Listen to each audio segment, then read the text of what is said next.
بلوچستان کے شہر تربت میں S P catch Bahram Khan Mandokhel کے احکامات پر ڈی ایس پی سٹی تربت امام بخش بلوچ کی زیر نگرانی ٹریفک پولیس انچارج عبدالرزاق کی سربراہی میں تربت سٹی تھانے کی حدود میں پولیس کی جانب سے کالے شیشے والی گاڑیوں کے پیپر کے خلاف سخت کارروائیوں کا آغاز کیا گیا۔ شہر کے مختلف مقامات پر ہر قسم کی گاڑیوں پر لگے سیاہ پلاسٹک اتار دیے گئے۔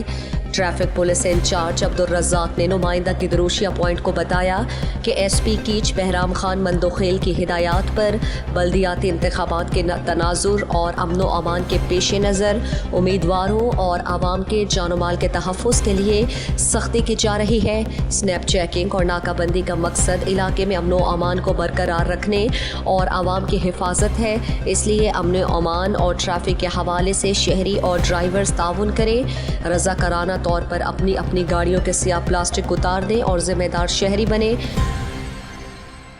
مزید دلچسپ معلومات اور خبروں سے آگاہ ہونے کے لیے گدروشیہ point Facebook page, Instagram, Twitter کو فالو اور یوٹیوب چینل کو سبسکرائب کریں۔ بیل آئیکن بٹن دبانا نہ بھولیں تاکہ مکران سمیت بلوچستان کی خبروں سے جڑے رہیں۔